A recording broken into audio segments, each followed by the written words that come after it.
Boa tarde, minha gente. Estamos aqui mais uma vez no Médico 24 Horas, nos estúdios do AC 24 Horas. E para a gente é uma alegria enorme receber hoje um amigo, um médico de excelência. Ele tem história, viu? Ele tem muita história, ele já contribuiu muito com esse estado. Ele já foi secretário de saúde, secretário municipal de saúde. Ele é um dos coordenadores da medicina da família, professor universitário, é esposa ginecologista, pai de 3 filhos. Ele construiu e tem feito história nesse estado. Ele foi campeão na guerra do Covid dentro do INTO, estendeu a mão, se debruçou, não teve medo de morrer, mas se dedicou em salvar muitas vidas. Eu tenho um orgulho de entrevistar ele e há muito tempo nós estávamos esperando ele aqui e conseguimos hoje a honra de tê-lo nesse lugar, Dr. Oswaldo Leal. Muito prazer, meu amigo, tê-lo aqui.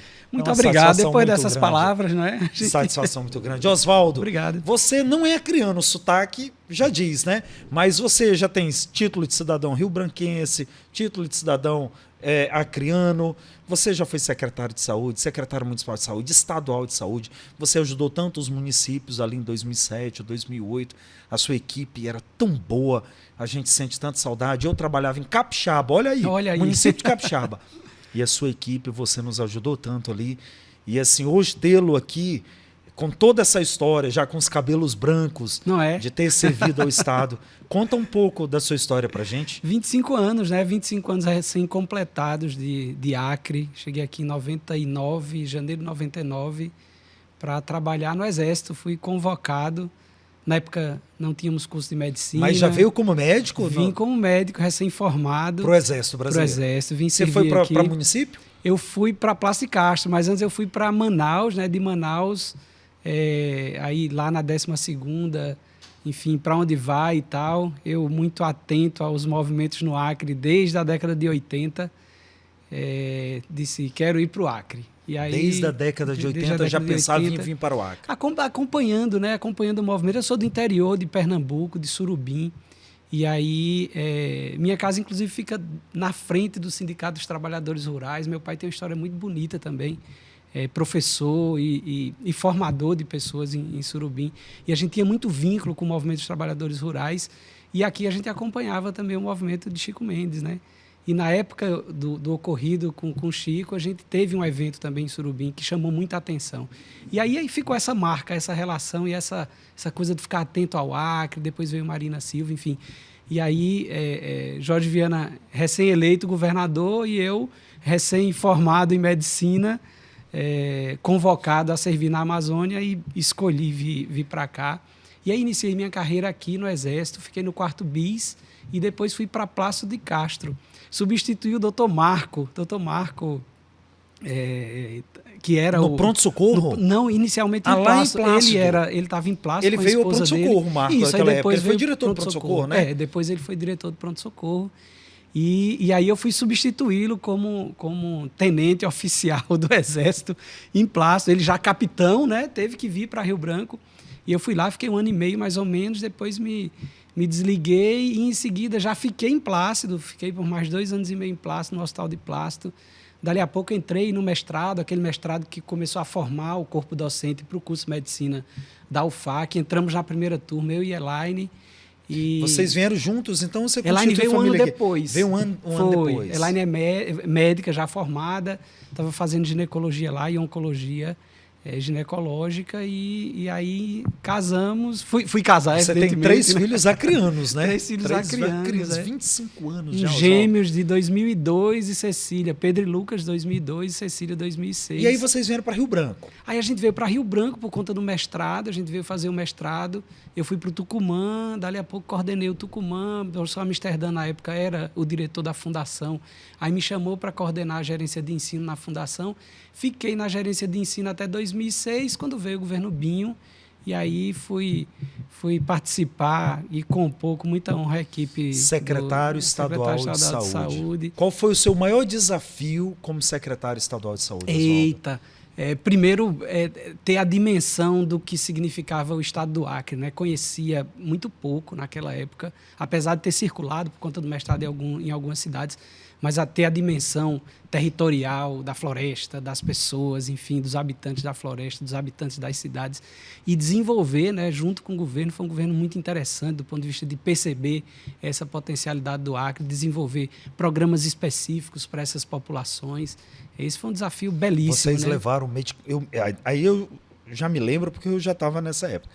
Vocês levaram medicamento, levando saúde itinerante, surgiu saúde itinerante aos ribeirinhos, desde lá da Serra do Divisor, a Rodrigues Alves, Taumaturgo, levando saúde, uma saúde já com técnica, com qualidade. Isso, com roteiros, né? Com roteiros. O itinerante já existia, né? Um programa criado ainda na época de Tião, quando o Jorge era governador, esse movimento do itinerante, e a gente qualificou o itinerante. O itinerante se transformou num programa permanente, né? E num estímulo aos municípios. É claro que o Estado manteve aquela estrutura de ir aos locais com aquela atenção especializada que mantém até hoje, mas a gente estimulou os municípios e financiou os municípios, o que a gente chamava de saúde da família móvel, né? Móvel. E aí isso, inclusive, inspirou o próprio decreto do Saúde da Família Móvel, do financiamento das equipes de Saúde da Família Móvel do Ministério da Saúde. Em que ano surgiu o SAMU? Época. Foi na época SAMU, de vocês? Não, o SAMU ele é anterior, ele é de 2004, mais ou menos, ministro Humberto Costa, né, e precisamente criou o SAMU, acho que em 2004, por aí. A Lúcia assim. Luna fazia parte da sua Lúcia equipe desde na sempre, época, né? né? A Lúcia Luna, na época eu vi o Thor também contribuía com Sérgio vocês. Roberto, Sérgio enfim, Roberto uma foi galera muito que interessante. foi um grande subsecretário um de saúde, administrador né? incrível, Incrível né? ele, Até né? hoje deixou coisas muito importantes Marcas de organização. Foi da de vocês a própria estrutura. idealização da verticalização do pronto-socorro, né? A verticalização é dessa época, a reestruturação toda da rede de serviços é dessa época, os conselhos gestores, né? Aquela coisa da gestão, da unidade ampliação ali de do Hospital do saúde. Idoso, o Aí vem NACOM, né, a maternidade reformada, aquela estrutura toda da fundação foi entregue num bloco só, né? Isso em 24 de dezembro de 2010.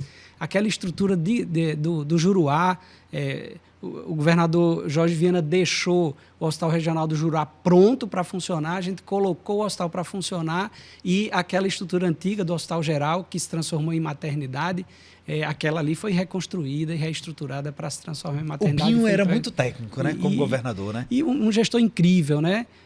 E também um articulador político. Erra quem pensa e sempre diz é técnico, não é político e tal. Muito pelo contrário, quando a gente executa uma boa gestão, se faz política também, política com letra maiúscula, né? E ele também conseguiu. Foi um tempo de paz, eu acho que a gente viveu. É claro que eu falo do lugar onde eu participei, né? A gente viveu um tempo de paz, de tranquilidade política e foi na época de vocês também que começou a surgir as UPAs aqui, né? Foi a UPA do distrito, época, né? Perfeito, né? Qual era a ideia daquela UPA? Era ser um hospital? Aquela UPA, ela nasceu a partir da demanda do município de Rio Branco, né? Na época, a política das UPAs era uma política que os municípios assumiam. Ela foi ficando muito grande, é uma UPA que era tipo 4, mas ela era maior do que isso, porque tinha uma reserva de leitos, aquela retaguarda ali no fundo da UPA, que foi era uma estrutura que foi criada para dar conta de grandes necessidades. Por exemplo, quem está vivendo hoje uma epidemia de dengue, abre-se aqueles leitos de retaguarda. Ele tem mais de 46 leitos, tem mais né? 46, mais além 46 das áreas de atenção específicas. Uns que mais cuidam Ela ali é o doutor Gilson, que deixar um abraço aqui para o doutor Gilson, pessoal da UPA, o pessoal maravilhoso, né? Ali é uma UPONA, né? Uma UPONA grande, comporta muita coisa. Um hospital que se tornou UPA, né? Sim. Em algum momento, o Eduardo Farias era secretário municipal de saúde, isso de Angelina na época. Em algum momento houve a percepção de que o município não ia dar conta do gerenciamento, principalmente de recursos humanos da UPA, né? Ficou muito grande, então era uma carga pesada para o município, então o Estado assumiu a continuidade do trabalho e inaugurou e entregou a UPA. Foi um movimento interessante, foi a UPA do 2º Distrito e depois veio aquela mobilização da Policlínica do Tucumã para dar conta de uma epidemia de dengue que a gente estava vivendo recorrente, né? Eu entrei agora, você estava falando sobre essa questão. E aí a gente abriu essas 2 unidades, isso aí já mais no final da gestão. Oswaldo, ainda falando do Oswaldo gestor, já nós vamos falar do Oswaldo médico. O Oswaldo gestor, você acha que ainda precisamos, ou o que você vê sobre a estrutura de pronto-socorro para o 2º distrito. Hoje nós temos o ERB aqui, né, que já, todo mundo sabe, já está ultrapassado, ele foi criado para 100 mil habitantes na época, hoje ele atende mais de 1 milhão de habitantes. Hoje, caberia já no 2º distrito um novo pronto-socorro? Como estão fazendo uma nova maternidade? Caberia uma estrutura de pronto atendimento, não sei se na dimensão de um pronto-socorro, na entrada da cidade, né? Então a gente tem que identificar também esses lugares de acesso facilitado da população, e é nesses lugares onde deve haver estruturas de urgência e emergência. Elas não precisam necessariamente ficar em locais de adensamento populacional. A opção pelo ERB naquela época foi um estudo muito interessante, né?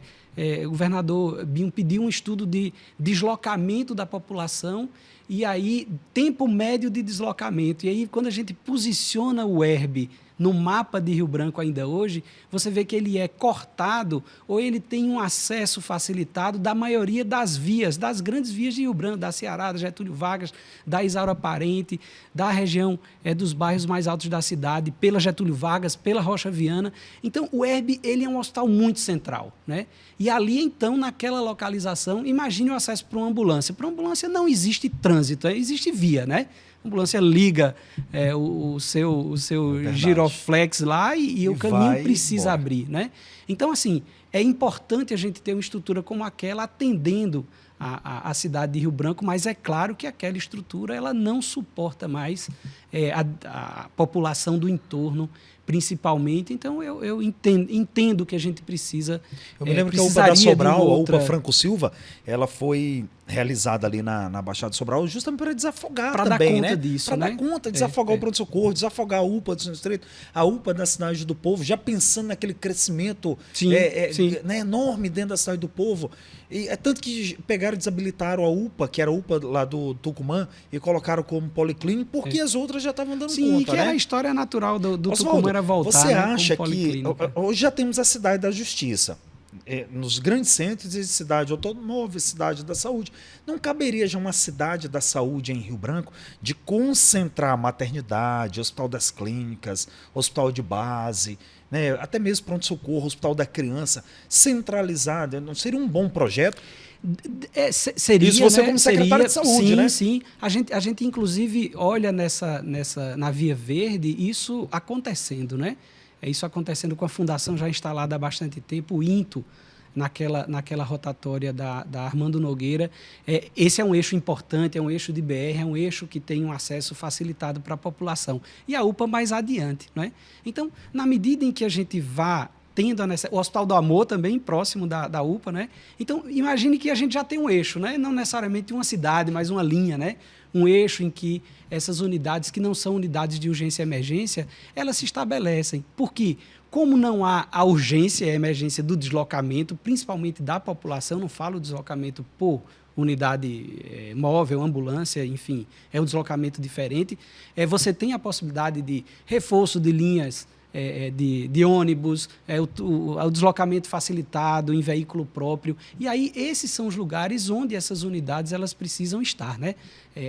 O centro da cidade não é um lugar ideal para unidades que são eletivas, né? Para unidades que são eletivas. Perfeito. Nessa mesma Perfeito. visão, a maternidade Bárbara Eliodoro ela tem uma boa localização para a unidade de urgência. Agora, se a gente for pensar numa unidade de retaguarda, ela não precisaria ficar no centro nervoso da cidade. Osvaldo, né? você já foi secretário estadual de saúde, secretário municipal de saúde, gestor aí de várias frentes. Você tem muito a contribuir pelo Estado, até porque você ainda é jovem. Você não passou aí dos 60. 50, não é a terceira, você não chegou na terceira idade. Não, então você tem não. muito a contribuir ainda, né? Como diz aí a Lúcia Luna, né, que eu deixo aqui um abraço, uma grande enfermeira que contribuiu muito para o Estado, isso é fato. Uma grande parceira também. Né? Então, Osvaldo, você tem muito a contribuir. Você é cheio de ideias, o gestor, experiente, já trabalhou muito na frente de muita coisa, tem muita ideia, né? Tá vendo, vê o antes, tá vendo o durante e vê também lá na frente ou depois. Deixando aqui o Osvaldo Leal, gestor. Vamos para o Osvaldo Leal, médico. Eu sei que você é um médico de excelência também. Obrigado. Hoje você está inserido na medicina da família. Você e o Rodrigo são os pioneiros da medicina da família do Acre, né? Da residência médica, da implantação, né? Dessas diretrizes, dos protocolos, da área acadêmica. Como é que você vê a medicina da família hoje, em 2024, no estado do Acre?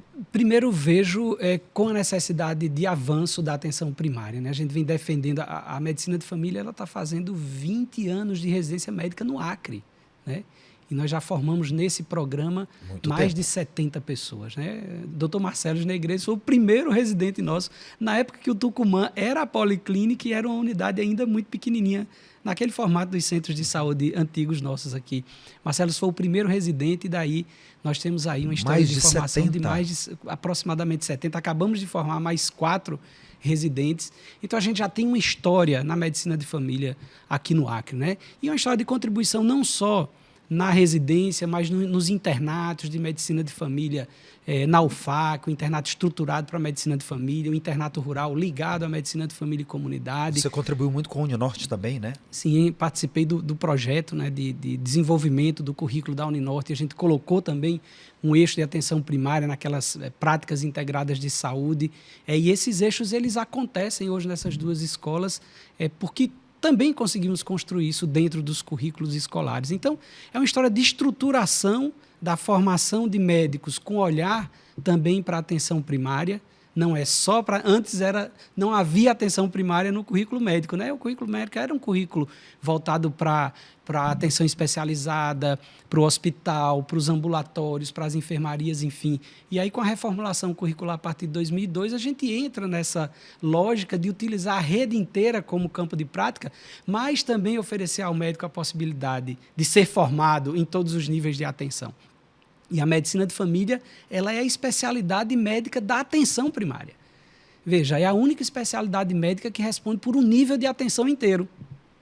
Atenção secundária, todos os especialistas. Atenção terciária, todos os especialistas. Atenção primária, médicos de família e comunidade. Ela é a porta de entrada, a ponta da lança da medicina. Então, se ela funciona bem, e ela consegue se apropriar do território e fazer o que precisa ser feito de acordo com as necessidades das pessoas, das famílias, enfim, das comunidades, ela resolve muita situação que não precisa escalar para o nível secundário, para o nível terciário. É disso que a gente fala, é sobre isso que a gente fala na medicina de família e comunidade. Então, especialidade... Vocês já formaram mais de 70 médicos.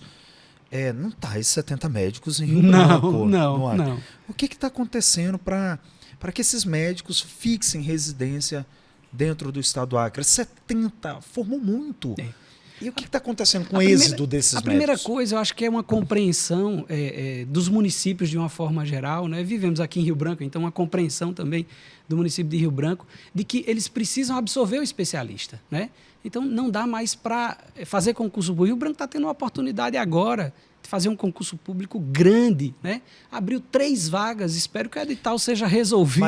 Mas Oswaldo, eu soube, pela própria secretária de Saúde, que o quantitativo que ela solicitou foi bem maior, mas Sim. aí a administração da prefeitura achou por bem mudar o edital ou diminuir, não sei, as cargas d'água, ou porque colocou 3 vagas para a medicina da família. O fato concreto é que no edital tem 3 vagas. 3 vagas para a medicina da família. É muito pouco, e para clínico geral colocaram 15 vagas, onde o quantitativo necessário é mais de 40. Tinha que abrir pelo menos aí umas 40, 60 vagas no total para as duas áreas, né? Entender que, veja bem, a gente está, vamos comparar aqui com o pronto-socorro na unidade cardiológica do ERB. Eu chego na unidade cardiológica do ERB com a necessidade de uma especialidade, de um especialista. Eu encontro lá um clínico geral. Eu não vou admitir isso, vou dizer, aqui precisa ter um cardiologista, do mesmo jeito na ortopedia, do mesmo jeito em qualquer especialidade médica. Hoje a gente tem essa clareza enquanto sociedade e exige isso. Eu preciso que tenha um infectologista aqui, eu preciso que tenha um especialista, um angiologista, um cirurgião vascular. Quando eu olho para a atenção primária, eu não faço essa exigência. Qualquer pessoa pode? Não, a atenção primária é um lugar especializado também. Então, se eu tenho pessoas sendo formadas no Acre, eu preciso abrir vagas para esse especialista. Se eu continuo insistindo em abrir vagas para a clínica geral, independentemente desse balanço, se é mais, se é menos, enfim, isso é uma questão do edital, o fato concreto é que tem lá 3. Né? Se eu não chamo esses especialistas para assumirem o seu lugar, eu vou perdendo esses especialistas. Aí um colega acabou de formar, mudou-se para Porto Velho, vai voltar para Porto Velho. E esses generalistas que estão na rede? Nós temos mais de 40. Precisam ser especialistas. E nós abrimos essa oportunidade dentro da residência de medicina de família em comunidade. Em algum momento a gente teve com a prefeitura uma boa parceria em que a prefeitura, via Secretaria Municipal de Saúde, disponibilizava, o cara passava no concurso e ele era médico clínico geral da prefeitura, da Secretaria Municipal de Saúde. Ainda continua esse convênio? Não, a parceria já Essa existiu, parceria já continua? existiu. Não, a gente precisa construir esse lugar. O que fomentar esses médicos generalistas da rede, que já estão na rede, a serem médicos da família? O que faltaria da gestão? O que faltaria? Então vamos lá. Primeiro, construir um convênio e uma relação sólida e de proximidade. Eu acho que isso é importante, né? Para a gente atingir o objetivo da assistência e atingir o objetivo da formação. A gente forma para assistência, a gente não forma para outro lugar. A gente forma médicos de família para serem médicos de família na rede municipal de saúde de qualquer município do país. Então, acho que falta essa compreensão. Porque o Mais espero Médico, que ela exista. veja bem, Oswaldo, o Mais Médico está aí no Brasil inteiro. Sim, tem milhares, centenas de milhares de médicos espalhados no Brasil inteiro pelo programa Mais Médico. E o Mais Médico, ele coloca o generalista lá, mas ele dá a oportunidade de 3 anos depois o médico sair titulado como medicina da família. Essa é uma resolução recente agora. Não teria como fazer isso dentro da rede da prefeitura? Tem como fazer muita coisa. Perfeito. Coisa. Né? Eu achei excelente, Oswaldo, essa sua resposta. Tem como fazer muita coisa. Eu sou tutor do programa Mais Médicos aqui. A gente tem muitos médicos. Tem não como só em fazer Rio Branco, muita coisa. É possível fazer. Isso vai ficar registrado nos anais desse Ótimo, entrevistador aqui, viu? Tem como fazer muita coisa. Porque, veja bem, são 2 movimentos que são complementares. O movimento do programa Mais Médicos é um movimento de provimento, ele não é um movimento de fixação. Dali a 3 anos o médico vai precisar sair, vai precisar fazer um novo processo seletivo. E ele agora, nesses editais novos, ele tem a oportunidade de, em comprovando 3 anos de atenção primária, ele se habilita para fazer a prova da sociedade. Ele não é titulado como residente. Né? Isso, ele precisa fazer a prova. Mas na medicina, no Mais Médico ele já sai com o certificado, né? Ele sai com uma especialização, ele não sai especialista. São coisas diferentes, né? E não dá para fazer isso na rede da atenção primária com o generalista? Eu gostei muito da sua. O generalista está lá, ele não vai ser enxotado, tirado. Porque tem residência. Não, nós vamos aproveitar essa turma, capacitar também para melhorar o atendimento. Isso. É como você falou, nós não formamos para nós mesmos serviços particulares, nós formamos para a rede. Para a rede, né? E aí, veja bem, bacana. A gente tem 3 coisas acontecendo. Né? Em todos os municípios acaba acontecendo isso. Tem os programas de residência que formam especialista para atenção primária. Tem os médicos contratados pelos municípios, que na maioria são clínicos gerais. E que dá para colocar essa galera. Que dá para colocar essa galera. Isso. Como o Mais Médico nesse perfil, a medicina da família aqui do Acre, capacitar essa turma, todo mundo andar junto, numa só linguagem, numa só visão e melhorar a rede. É tanto que nós temos 20 vagas. É o programa de residência que mais tem vagas no Acre. Nós temos 20 vagas de residência médica no Acre. Esse ano nós conseguimos... Esse negócio tem que andar, Oswaldo. Nós conseguimos 12, é um negócio interessante. A gente já teve ano que só tinha 1, teve nenhum, 2. Esse ano nós temos 12 R1s que estão entrando agora. Maravilha. Sexta-feira, né? Maravilha. E temos mais 8 R2, nós temos 20 residentes aqui em Rio Branco. Que pena. Olha a potência que a disso, maioria né? Vão embora, né? Isso, então a gente precisa segurar essa galera, né? Precisa abrir concurso público efetivo para que essas pessoas sejam médicos de família na rede dos municípios do Brasil, na rede municipal de Rio Branco. Eu sempre escutava do meu pai uma coisa, o que já tem experiência, aproveita pelo curricular, e os que estão capacita, porque todo mundo não é descartável. Todos são aproveitáveis, né? Principalmente falando em médico, né? Sim, é uma profissão tão nobre. Então, o que eu ouvi de você aqui me marcou. Tem como aproveitar todos, tem como inserir todos. Precisa ter bom senso da gestão de aproveitar todos, incluir tanto os que estão já na residência e que já são especialistas, como os generalistas. Sim. Abrir oportunidade de estudo para eles também. Isso vai ser bom para o médico, para a população e para o gestor. Isso. Oswaldo, você é um gestor de mão cheia. Um dia eu sei que a gente vai ver isso sendo concretizado, sendo realizado, e vai ser um sonho para a população e para nós da classe médica. Mas eu quero te perguntar hoje também sobre algumas enfermidades. O Oswaldo, ele atende na linha de frente, ele teve na linha de frente do Covid. O Oswaldo não teve medo de morrer tratando tanto Covid ali no INTO? Tive medo, é evidente. Você pegou Covid? Não, naquela época não. No meio daquele furdunço todo, você não? Não. Tinha mais de 100 pacientes isso, né? internados, mais de 50 na UTI, você não pegou Covid? Não, tomava todos os cuidados. Eu lembro que eu não ia no banheiro, não bebia água, né? Fazia isso só nos momentos em que eu ia para casa, tinha um banheiro fora de casa que eu tomava banho. Meu pai, na época, vivo ainda, estava comigo aqui, ainda teve esse dificultador em casa, idoso. E aí eu fazia todo o movimento fora de casa, tomava banho e fazia esse movimento de idas e vindas, entrando nesse lugar e aí protegia a minha família. E lá eu não tirava nada. Eu entrava paramentado, permanecia a jornada de trabalho paramentado e fazia o movimento de paramentação todo do jeito que tinha que ser feito. Então, nesse período eu não peguei. E a gente testava muito, porque qualquer sintoma a gente tinha que testar para poder proteger os outros. Peguei depois, né? Foi o maior desafio da sua vida? Foi o maior desafio da sua vida? Foi. Oswaldo, eu tenho clareza vocês disso. salvaram muita gente, mas morreu muita gente também? Sim. Morreu muita gente. Né? Sim.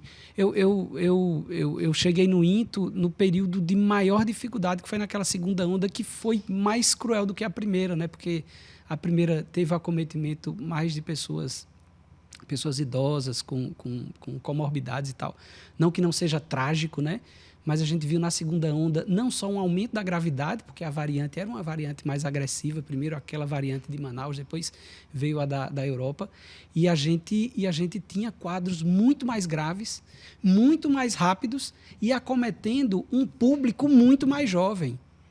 Então, a gente lidou com situações de adultos jovens, assim, com quadros muito graves, morrendo, inclusive.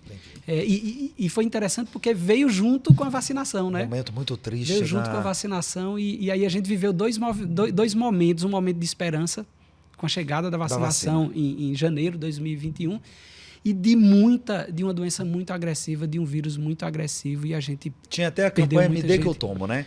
Tinha até a campanha. Oswaldo, hoje nós estamos com o Acre como ser um dos 6 estados do Brasil em emergência pela dengue. Oswaldo, o que é a dengue?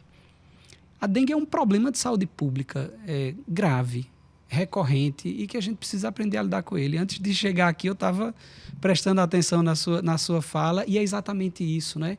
É um problema coletivo, é um problema da comunidade, é um problema de nosso, todos. Né? Não é um problema então, só do gestor, resolver nosso não é um problema do governador, do prefeito, não é um problema da imprensa que tem que estar soltando, né? Talvez o impacto seja até menor. Assim, quando a gente decidir, enquanto sociedade, lidar com esse problema. Veja bem, aquele índice que a gente utiliza, que é o índice de infestação predial, a gente diz assim que abaixo de 1%, de 100 imóveis, menos de 1%, com a larva, com o mosquito, a gente tem a possibilidade de controle. Quando passa disso, a gente tem a possibilidade de instalação de uma epidemia. O que é que isso significa? Que dentro de 100 imóveis, se um imóvel, quer dizer, se uma pessoa dentro, ou uma família dentro de deixar lá o vaso de planta com água parada, já contamina o prédio inteiro. Então é disso que a gente está falando. É um problema nosso. É nosso. Então, é um problema nosso, da população. Isso. Meu, seu, de todos. Isso. Quando a gente resolver isso coletivamente, isso a gente tem que vai ser ter consciência de menor. todos. De todos. Aí vem aquele mosquito, o Aedes aegypti, né? A fêmea, né? Oswaldo, existe transmissão de paciente para paciente da dengue? Não, o mosquito vai lá, pica você e vem e pica a mim existe Se ele isso? fizer isso, é possível. Agora, entre pessoas, não, né? Entre pessoas, não. Mas existe... Ele depende do vetor. Eu estava estudando, né? que a única transmissão vertical que existe é da mãe para o filho, sim, né? A mãe com dengue vai dar à luz, o filho que vai nascer... pode nascer com dengue, né? Ele pode receber, né? Quantos dias depois da picada do mosquito começam os sintomas? Então, aí a gente está falando de uma semana, né? A gente está falando de uma semana, em média de 3 a 4 dias, iniciam os sintomas, e é quando a gente consegue diagnosticar, fazer o diagnóstico que a gente chama direto, né? Identificar o vírus na corrente sanguínea. Se passa desse período, aí o diagnóstico é imunológico. dor de cabeça, dor no corpo, dor nos olhos, Sim. febre. Aí a gente vai juntar não só com sintomas de dengue, mas vai também pensar em chikungunya, vai pensar em Zika, né? Que é a tríade. Aí vai pensar em Oropush, que o vetor é outro, mas está se urbanizando. Maiaro, que o vetor é outro, mas está se urbanizando. Então, assim, as arboviroses são uma realidade de lugares como o nosso, de clima quente e tropical. Úmido, né? Então, O que mais está dando hoje? Dengue, né? Dengue. Há uns dias atrás estava o Oropush, né? O Oropush deu uma circulada, aí, né? Foi. É que o mosquito palha ele é um mosquito que não se adapta muito bem a áreas urbanas, mas ele está por aí, está circulando. Aquele mito de dizer eu não vou tomar paracetamol porque sangra. Não. Paracetamol e dipirona pode tomar. Só não toma dipirona porque é alérgico, né? Não tem problema, né? O problema são com os AINES, né? Os anti-inflamatórios não hormonais. O AS, né? Aqueles antiagregantes plaquetários, o pessoal que toma, né, clopidogrel, anticoagulantes, né? Toma aquela dose de AS para afinar o sangue, né? Não tem essa história. Isso é perigoso. Oswaldo, existem sinais de alarme, né? Falando a linguagem popular, o povo que entender, para a gente passar isso, porque depois dessa alagação agora, vai vir muita coisa. É possível. Dengue, leptospirose, né? As doenças de pele, né, Oswaldo? Sim. Então, o médico da família vai atender muito os postos. Nós sabemos que os postos já tem médicos já dentro, parte de exposições, tudo. A Secretaria de Saúde vai fazer esses mutirões. Nós sabemos o que vai acontecer. As doenças, as doenças de pele, fungos, micoses, as ptirases. Essas né? coisas todas estão... Na minha época era a impinge, o cobreiro, né? Era o termo que as pessoas utilizavam, né? Que são termos interessantíssimos. Eu tô com impinge, o cobreiro aqui, tô com uma frieira, olha, fui longe, hein? Foi longe, com uma frieira aqui, rapaz, me deu uma frieira. Então, assim, e vai aparecer muito isso. Porque vai aparecer. Brasileiro, por exemplo, a metade da população está debaixo d'água, né? E vai vir muito essas doenças daí, essas síndromes febris, arbovirose.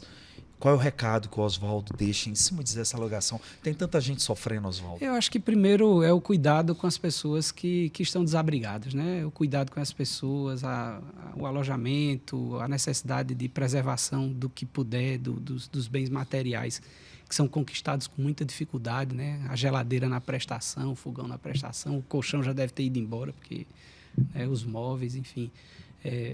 e a vida deles próprios, que é o mais importante, né? E levar para lugares seguros que a gente consiga minimamente oferecer assistência à saúde, oferecer assistência social, identificar as necessidades. Às vezes as pessoas perdem documento, perdem tudo isso. Então é a hora também do poder público se organizar para dar conta dessas necessidades e dessas demandas. Agora, vencida essa etapa, aí o retorno é sempre uma grande dificuldade, né? Porque tem a ver com limpeza, tem a ver com desinfecção, tem a ver com retorno à vida, tem a ver com a contabilização das perdas, né?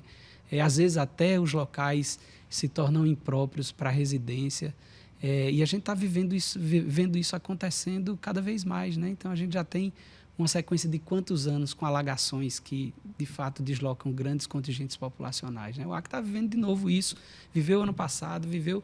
Né? Então, essas coisas que a gente via de tempos em tempos, agora tem acontecido também com maior frequência, e a gente precisa se organizar enquanto sociedade e poder público para ter uma resposta mais definitiva em relação a isso. Ora, se minha casa, o lugar onde eu vivo, alaga todo ano, talvez aquele lugar não seja o melhor lugar de moradia, já não né? É tão próprio, né, para moradia. E aí como é que aí precisa lidar com, enfim, com habitação popular, essas coisas todas que vão estruturando, né, de uma forma melhor a vida da cidade e a vida das pessoas. Oswaldo, você está na UFAC, você é professor universitário também e faz parte aí da coordenação da questão do hospital universitário.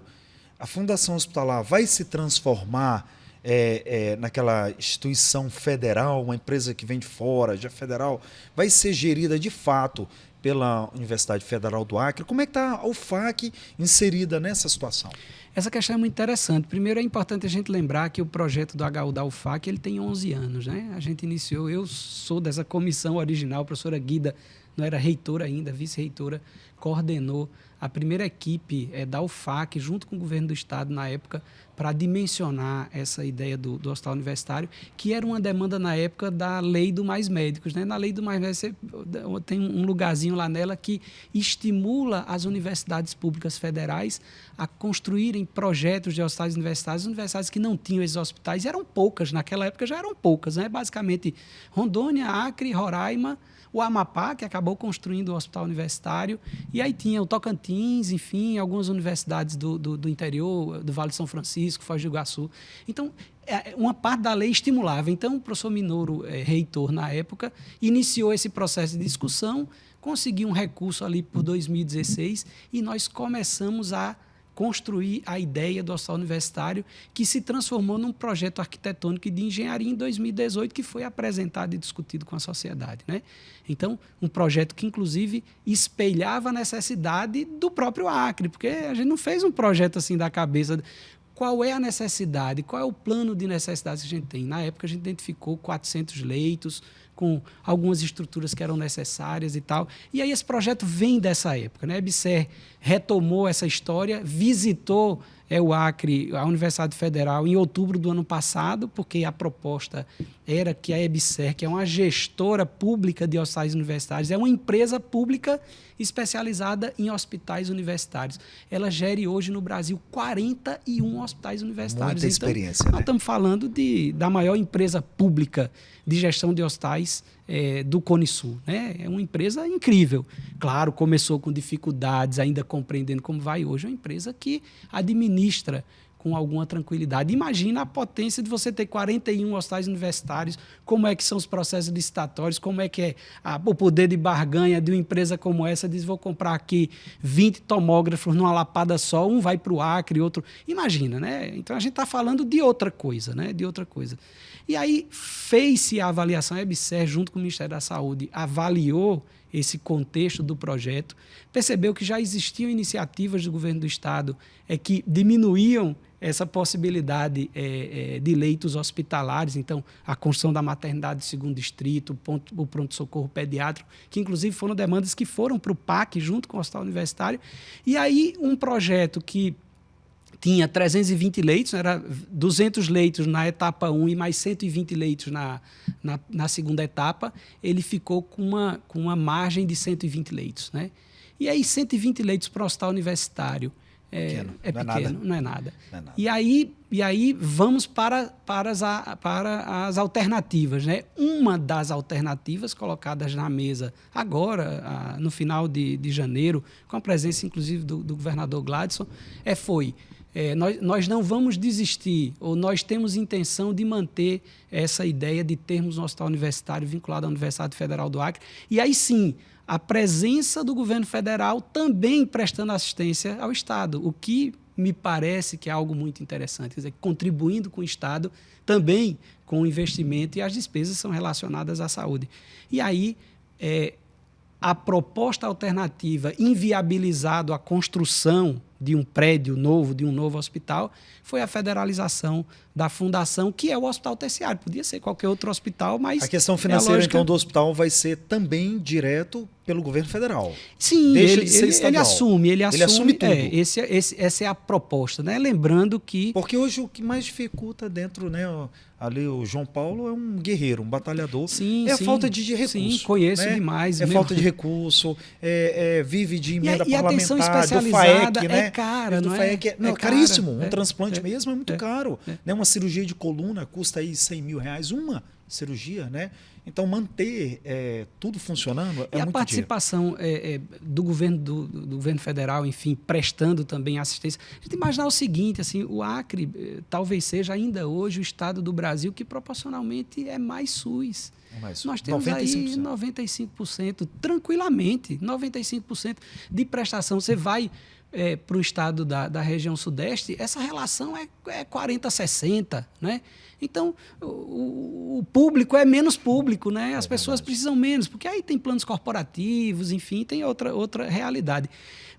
E o estado do Acre é o único provedor da atenção hospitalar. Então, isso é uma carga muito pesada no orçamento do Estado. E é claro que ele tem limite, né? É claro que ele tem limite.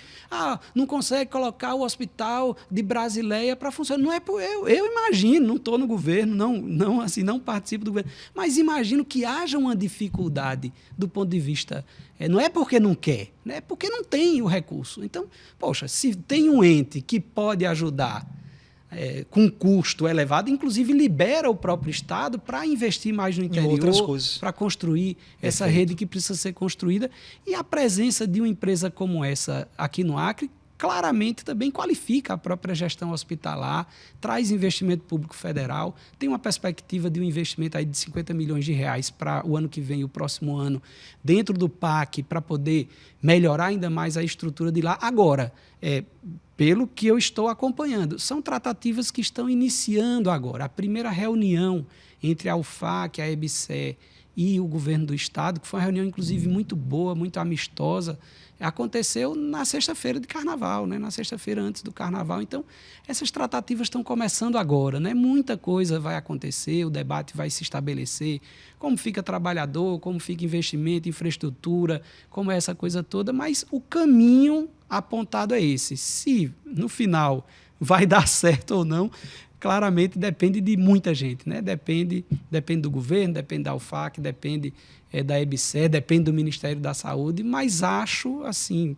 concretamente, que é uma solução muito interessante para a gente ter um hospital voltado para o ensino, para a pesquisa, vinculado a uma estrutura federal, com financiamento federal, apoiando e ajudando o Estado do Acre a desenvolver as ações de saúde. Maravilha. Oswaldo, eu queria deixar aqui esse tempo final para tuas considerações, né? Te agradecer por você ter vindo aqui ao Médico 24 Horas.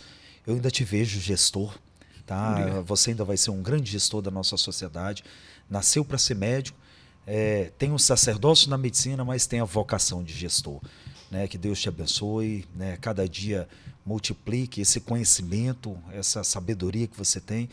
Você é um formador de opinião nato, muito inteligente, muito capacitado, e esse programa aqui deseja a você todo o êxito. E a gente ainda quer te ver brilhando, porque você executando, a sociedade ganha. Eu te agradeço. Muito obrigado. Fico um prazer incrível estar aqui, assim, um programa delicioso. Muito obrigado pelo convite, pela oportunidade. Eu permaneço à disposição da sociedade acreana, não entro onde eu sempre comento com as pessoas, eu não entro onde não sou chamado. Agora, em sendo chamado, eu estou à disposição como médico, enfim, como membro da sociedade acreana, para contribuir como fiz e faço em todas as situações em que eu sou demandado, independentemente de qualquer coisa. Então, essa história contada mostra muito claramente isso. Eu acho que é a função nossa, né, como membro cidadão, da sociedade, né? Como cidadão, oferecer o que a gente tem, o que a gente é para as pessoas, para a sociedade, para a coletividade. Excelente. Muito obrigado. Gente, entrevistamos aqui nessa tarde o médico Oswaldo Leal. Ele é médico da família, ele é gestor de mão cheia, formador de opinião, professor universitário, pai de 3 filhos, esposo da médica ginecologista Elane Leal. E nós agradecemos a vinda dele aqui e desejamos a ele êxito, sucesso e mais na frente nós vamos ver ele brilhando. Que Deus abençoe a todos. Muito obrigado pela audiência.